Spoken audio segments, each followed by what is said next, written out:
Yo, what's happening, Raider Nation? It's your boy Soto here. You know what it is. Raiders versus the world. Talking about the team that the world loves to hate, your Las Vegas Raiders. Okay, draft. It's all about the draft right now. Everything else taking a back seat to the draft. What are we thinking? What are we going to do? What are the other teams thinking? How are things going to work out? It's all on the table right now. I think we're just as likely to select a player as we are to trade back and get more picks. It's just we're wide open right now. Things are so much more flexible and there's so much more versatility in an approach to a draft when the quarterback situation is taken care of. We have Geno Smith at quarterback now, so it's not a pressing need to get a quarterback. But it's a possibility we take one at 6. Who knows? It's just everything's up in the air. So what we want to do is take a look at a press conference that GM John Spytek and head coach Pete Carroll had talking to the media about the draft and about what's happening and how everything's going and maybe try to take some information out of them, but who knows? What we're going to do is take a look at that press conference. But before we do, I want to make sure everyone please to like, comment, and subscribe to this video. It's an excellent way to support this channel. It's absolutely free to do, and it's the bare minimum you can do to support this channel besides doing absolutely nothing and just watching the video, which of course I always do appreciate, but might as well like, comment, and subscribe. You're already here, right? And we're all community. We're all here together, Raider Nation. We're going to build this community all the way up from the ground up. We fight with each other. We agree, we laugh, we cry, all that stuff in here because once we leave, it's us versus the world, and that's just how we like it. All right, guys, let's get to it. Watching over at the Review Journal. Curious, this is the first time that you guys are working a draft together, and you'll get to the draft room eventually. What's the process of building a consensus on the decisions that you guys are going to ultimately make? And you know, everyone wants to know if there is a tie or if there isn't a consensus, who has ultimate deciding-making powers? What I would say about that is we're gonna work it out. Yeah. That's all you need to know. We're gonna work it out. We're dedicated to doing that, and we will have, it will be consensus on everything we do. And well, and the guys that we don't have a consensus on, we probably won't take. It's been my experience too. So they're probably not right for the Raiders and for us. To your other question though, I mean, it's been an awesome experience so far. Lots of great communication, thoughts, sharing ideas, different perspectives. I pride myself in being an open-minded person. I've gotten to know Coach really well. He's certainly an open-minded person, and you know, there's no personal feelings in this or anything like that. We both have our thoughts and our experiences, but I think the cool thing is that we share a lot of things in common about what we're looking for in players and who we want to add to this organization, which has made us a pretty good team so far. I know this is a voluntary portion of off-season workouts, but Colton Miller hasn't reported yet, and it's reported that he's seeking the new contract. Is there any interest from you guys in terms of starting negotiations, or are you kind of holding off on that stuff for now? I was just going to give you our answer, and it's going to be this going forward. We're not going to discuss contracts publicly, and this is certainly a voluntary part of the off-season program. So, you know, guys are free to come and go as they please. For both of you, Hondo Carpenter with SI, I'm curious, each draft has a different flavor. Sometimes they're line deep, sometimes running back deep. But for you guys, and just in generalities, what stands out to you about this 2025 draft? There's a lot of really good players. Yeah, I mean, I don't really want to get into the depth of each of our position groups on the board. People are going to start breaking that down and think that we have a tell. I think, you know, we just came from the draft room actually, and the way that it looks right now, we're excited about the players at a lot of different positions. And I think the cool thing is they match up with some of where Coach and I think that this team can get better. And that makes us feel good because it feels like we can get good players across the board that are going to help our team this year and in years to come as well. Kevin Bollinger, Fox 5. Can you talk about your philosophy in terms of drafting with the best player available versus need? And if it comes down throughout the weekend that two guys are graded out pretty similarly and one's in need and one's in a position and maybe isn't a need, is that going to weigh things one way or the other? I want to hear your answer. Okay, he's tapping me in on this one. This is the age-old question, right? Are we doing need or are we doing best player available? And my answer would be that it's a combination of both. Yes.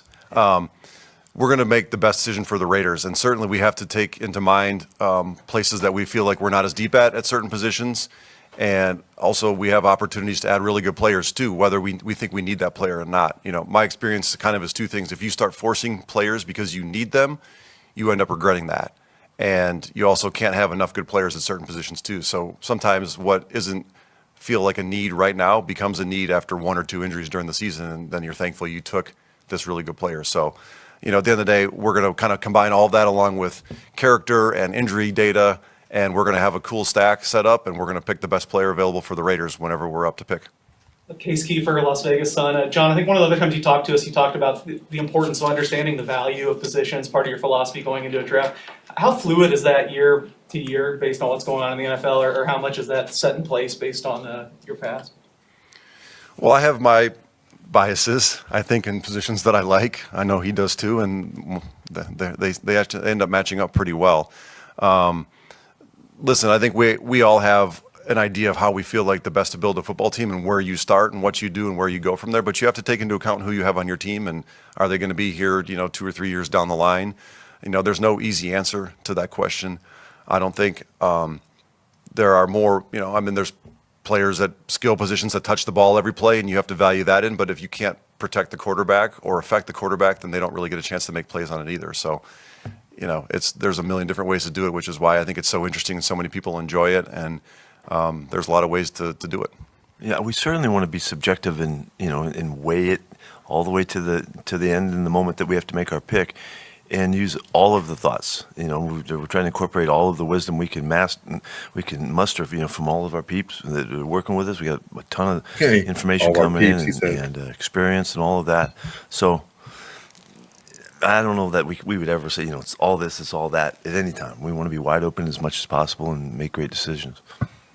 Schulman with KTMB Channel 13. What's the biggest commonality that you both share in terms of your approach to the draft every year?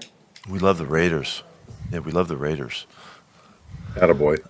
What I'm seeing from John is really his depth of commitment to the people that we choose, and the makeup of the person, and the character, and certainly the competitiveness of the guys, the hunger that they bring. That's something that we both cherish, and so we come from a real connected spot in that regard. So in every choice that we make, every decision That's we're good. talking about, it always comes up. You know, what kind of guy is this guy? You know, what can we expect? How could he complement our mentality? Because right now we're building this team, and so much of that comes from the character and the attitude and the makeup of the people. And so as we draft all the way throughout the rounds, you know, that's going to be a huge factor in all of our decisions.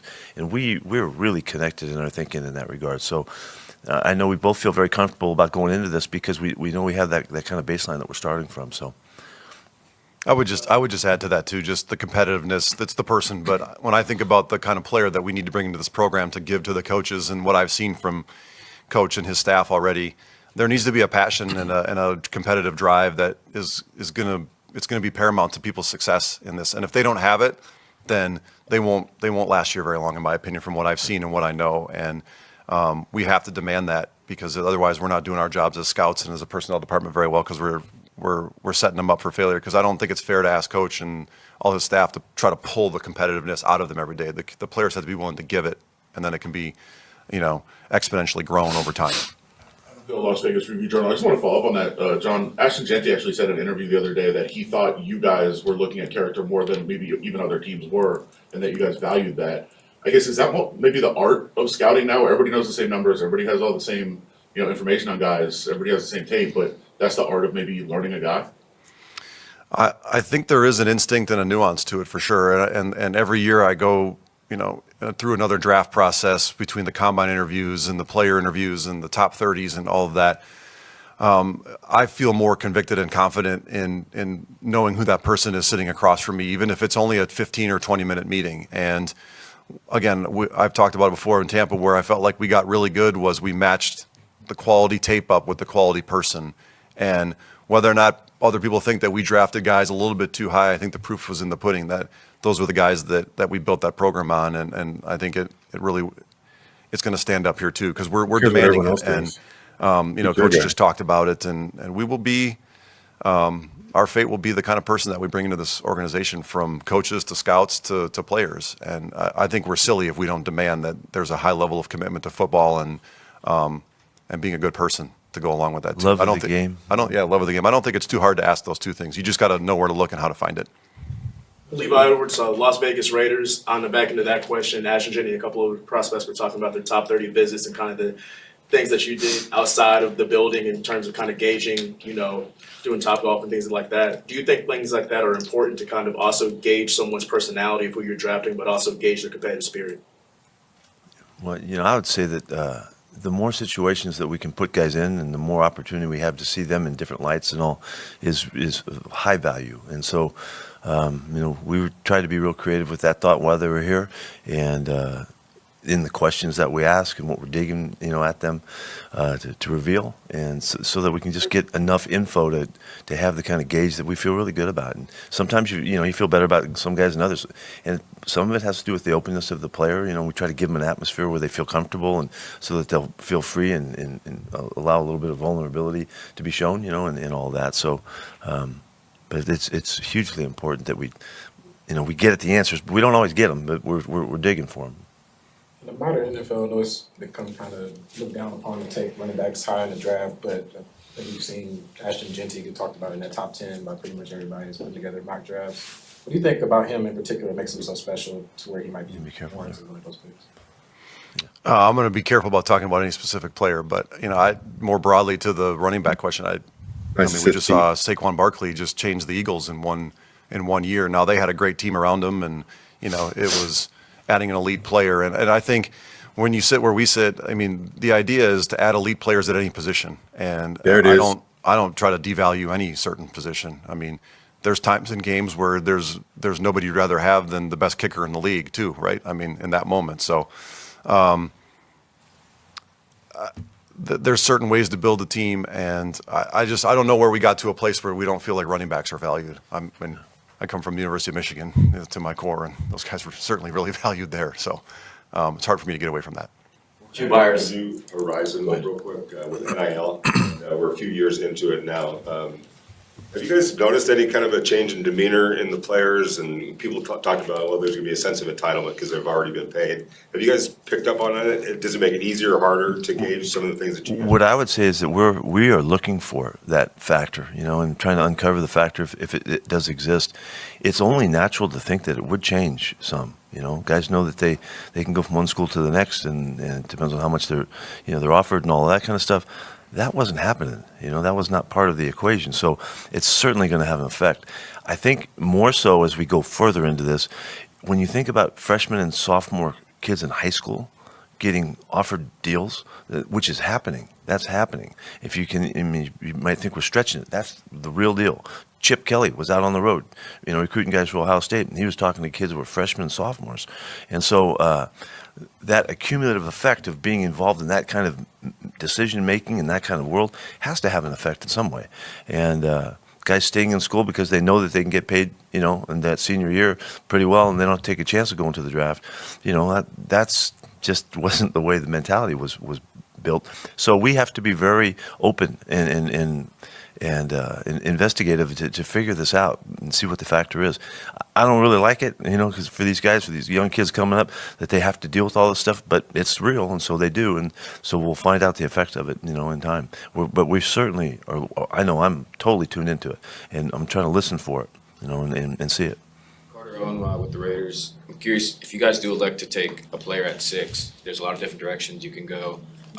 Some of that is also going to be dictated on what happens ahead of you. How do you approach those conversations in draft meetings about trying to plan for all the different combinations of picks and moves that can happen ahead, and then eventually taking that player? Well, when you're picking 6, you only got to figure out 5 different combinations or players that could possibly go. And our pro department up there right now with Ben and Jordan and Jordy's doing a great job of tracking visits and private workouts and who was at pro days to try to figure out kind of where these teams might go to help you prepare. But at the same time, that's a lot of wasted energy to me, because we have, at the end of the day, we have no idea what these teams are going to do. We have a sense, but we're guessing. And I think our focus, Coach and I's focus, is more on the Raiders, and are we comfortable with a stack of players that are there at 6? Would we trade out? Would we trade up? Would we just stay and pick? What does that look like? If there's 1 or 2 guys there that we love, we'll probably just stay and pick. If there's a guy that falls that we don't expect to fall, maybe we go get him. Or maybe we've got a group of players we feel comfortable with a little bit further back, and so we'd love to gather more trade assets and have more darts to throw at the dartboard here, so to speak. And That covered all the options right there. Yeah, I know. Very well done, very well. Thank you. I'm learning from this guy.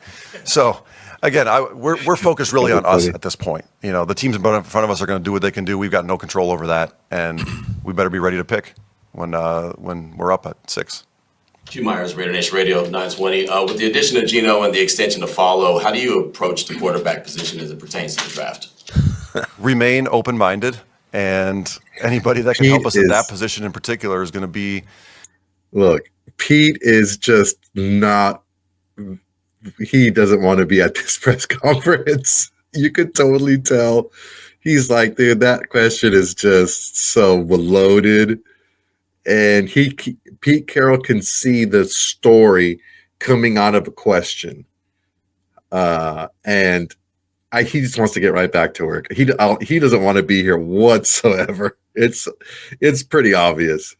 Up for consideration. You guys have all done your investigative journalism well enough to know that we've brought some quarterbacks in, and that wasn't by accident by any means. And we remain open to the most important position in sports to get right. And we're super excited to have Geno here, and we continue to expect him to be here for a while, but you can't have too many of those guys. See, Trezevan, SI, John, just kind of to that point, can you talk a little bit about how your moves in free agency added flexibility to what you can do in the draft? Yeah, I think you approach free agency from a team building aspect, and we tried to hit certain spots where we felt like maybe we were a little bit light with good value contracts. We had great conversations. I know Coach and the defensive staff, because it was a pretty big focal point in free agency, was the defense. And I hope and I think it alleviated needs to chase certain things so we can feel more convicted to just add the best player for the Raiders and not just fill holes. That doesn't mean that we still don't have some that we need to get better at. We certainly do. And that won't change year to year. We'll always feel like that. But the team building exercises, and we tried to approach free agency a little bit with like, all right, if we can get these guys here, maybe the draft is a little bit stronger at these positions, and we can build the team that way too. So, we've been excited about what the guys who have been here have done so far too. So that helps. For all of us who can't be in the war room with you, what is your guys' go-to drink, snack, meal during draft day? I'm going wild for Mountain Dew. Make sure that I'm caffeined up. No, I'm not doing that. But, we don't. Whatever's handy. Whatever Ricky and Angie serve, we'll Yeah, eat. that's it. And I try to stick to water. Don't drink your calories. Sticking to the war room. No Mountain Dew for me. My bad. I should have brought it up. Sticking with the war room theme, will you have all your assistant coaches in there, all your scouts? Will Tom Brady be in there? How do you gonna set up your war room, John? That's a good question. Obviously, I like having the scouts in there. They've put in so much work throughout the year. I've been places where the group isn't in there, and it can be tough on morale. So it's a smaller room than I think we wish it was when you start putting that amount of people in there too. But it's a working environment too, and so we have to be cognizant of the fact that there's got to be lots of communication. We can't just it's not a party. It's probably not as exciting as everybody in here thinks it might be. Obviously, when we start approaching being on the clock, or when we're on the clock, there's kind of a hush and an excitement that falls over the group. But in terms of what ownership is going to be here, I'm not sure on that yet. Certainly, if they want a seat at the table, they'll get a seat at the table. They own the team. There'll be chairs available. We'll be dynamic and fluid in that aspect too. But Coach and I will be sitting next to each other and coordinating all the way through. Paul Gutierrez here from Raiders.com. That sounded strange. That was cool. John, after decades of paying dues, and now you're sitting in the driver's seat. How Just 2 decades. Yeah, okay, 2 decades. Made that sound like I was like 50 years into a career. God, wouldn't that be horrible if you're 50? Jeez. You're in the seat Always now. bringing up age. How excited are you to be there? And Pete, what vibes is he putting off? I'd be lying if I didn't say that this wasn't a dream come true. It certainly is. But the gravity of getting the picks right and having a great process and making sure that we communicate is really more important to me than anything else. And I pride myself on being a team player. I don't think that this is about me at all. This is about the Raiders and the group of us people upstairs that want to put the best football team together for Raider Nation and for Mark Davis and all of the ownership group. And that's really my focal point. And added bonus to have to have Coach here with me, who's excelled at this for a long time. I mean, I marveled at their drafts in Seattle for years to come, in all the past years, all those decades when I was paying my dues, I was marveling at what Coach was doing. So anyway, there's a wealth of knowledge, and I'm just excited for the opportunity for the group of us upstairs. There's so many people that have put so much work in, and I'd be remiss if I didn't acknowledge all of them. But that's really my focal point. Yeah, there's no signs that this is John's first go-around. It doesn't feel like that at all. He's gained so much from the people he's worked with. I'm sure they've given him a latitude, and they've utilized his powers and his strengths, because you can just tell he's very comfortable with the process. That doesn't mean that we don't, as we're growing together, there'll be things that we tweak along the way. But I couldn't be more confident in where he's coming from. And I think it's because philosophically we're so connected. We're very fortunate that they put us together to do this. And so that's, knowing where you come from and who you are is really, really valuable. And particularly when you're faced with difficult answers and challenges and questions and things like that, we're rolling. This is not any time have I felt like, oh gosh, we're so young, we're so naive, we're so whatever. We ain't like that. So we're ready to go.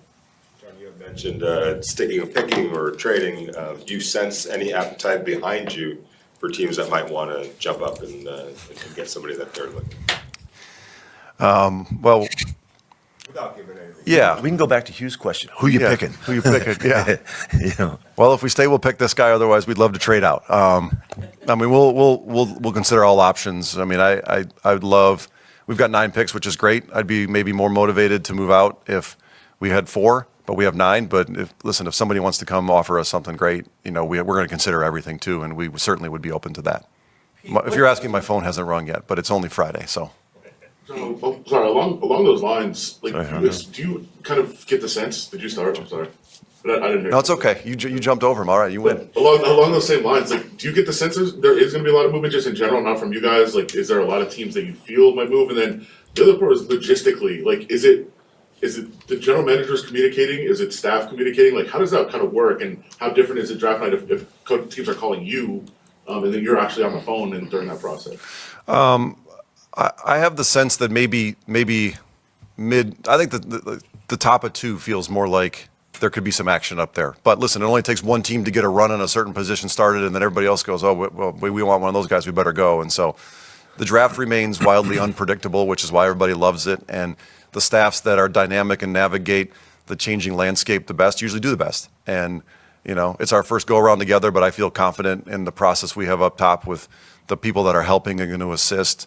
We've got a lot of people that they know what to do, they know what's expected of them, they know how to communicate the trade chart value, the real-time value of trades. Is this a buyer's market, is it a seller's market? I mean, we're going to get this process more ironed out as we go forward. But, we had a trade meeting this morning that Coach and I were a part of, and it was really cool to the different technologies they have and the thought processes that go into it. And I've tried to steer as many of the trade calls to other people so I can sit there and think and communicate with him. But if your phone rings and somebody wants the pick or wants to move out, be ready to call. So we'll just take it all as it comes.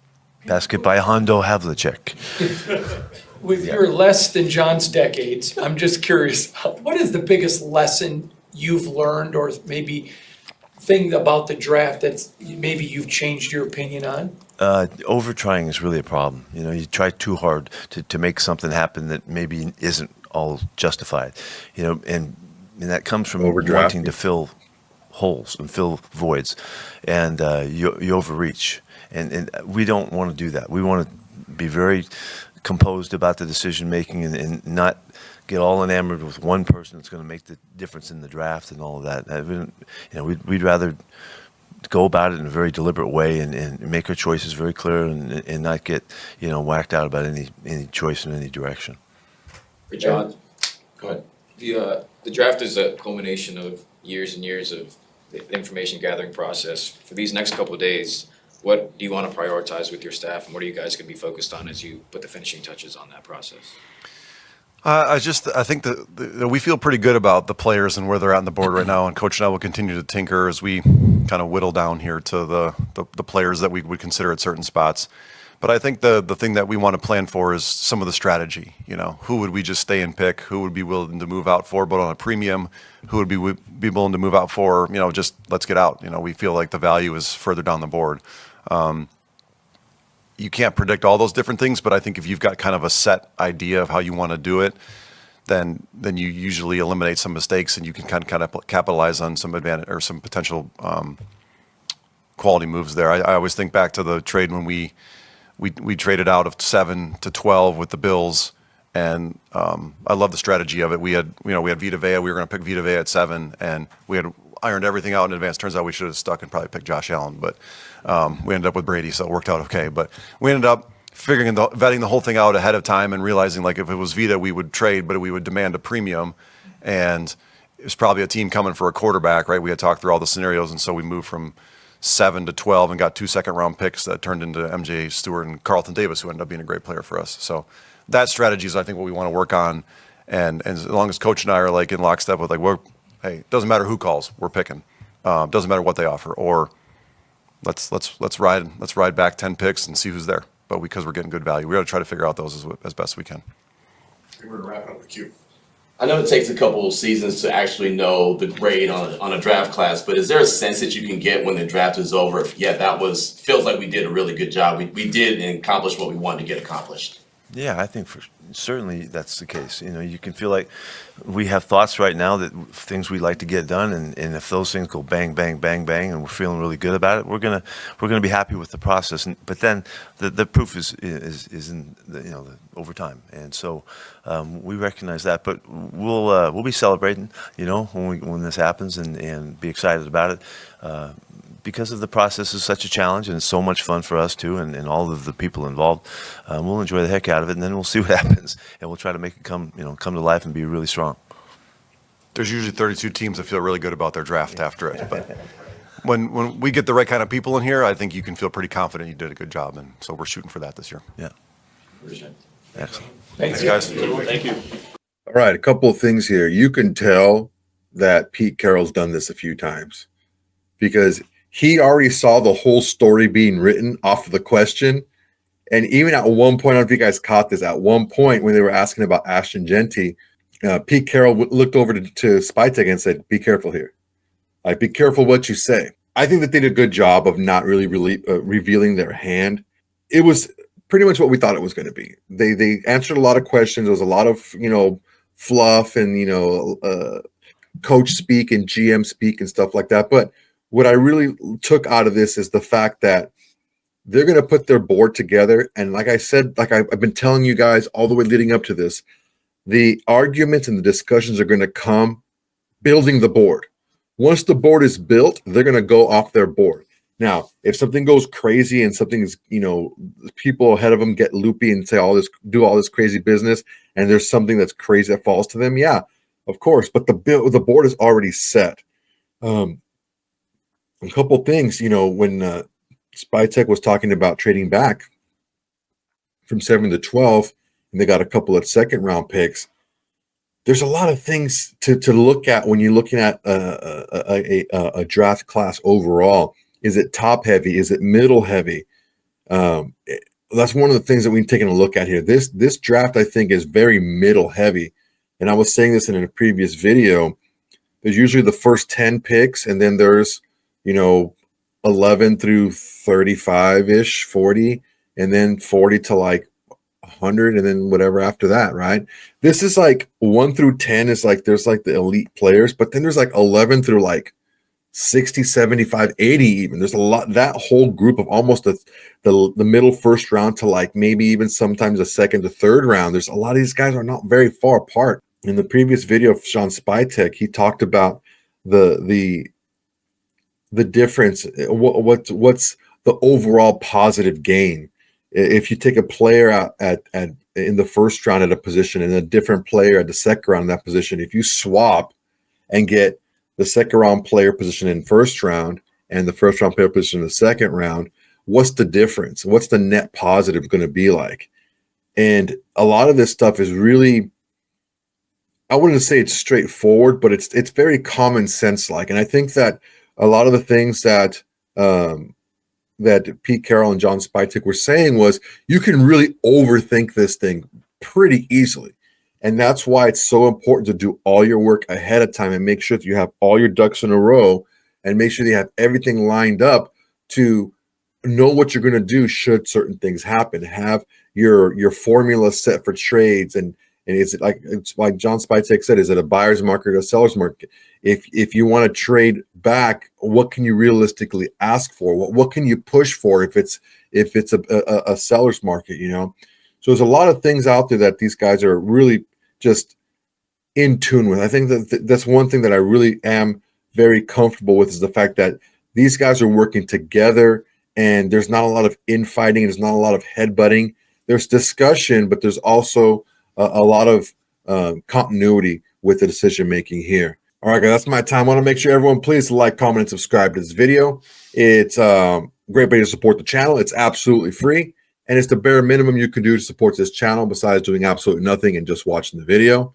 Go ahead and in the comments below, let me know what you think about the answers. Let me know what you think about the draft. Let me know what you think the overall vibe of the draft is going to be once we start selecting. Are we going to look to trade? We look to trade up, to trade back? Are we looking to get more picks than the 9 that we have? So let me know what you guys think in the comments below. Again, guys, we're a community here. This is where we go to argue, to discuss, to agree, to laugh, to cry, to pound our heads against the table because of some decision that we didn't agree with, or to celebrate all the victories. But we do this here together, guys. It's all because of you. You guys are creating this community, and I'm just here facilitating all this stuff for everyone. Because once we leave this here, it's everyone against us. It's Raiders versus the world. So I want to make sure that you guys have a spot to come here and to voice your opinions and be supported by the rest of Raider Nation. All right, guys, that's my time. Till next time, everybody. Peace. Hey, Raider Nation. Thanks for watching. There's plenty more where that came from. Go ahead and smash that like button. Drop a comment. Make sure to subscribe and share to all your socials. It's the bare minimum you can do without doing absolutely nothing.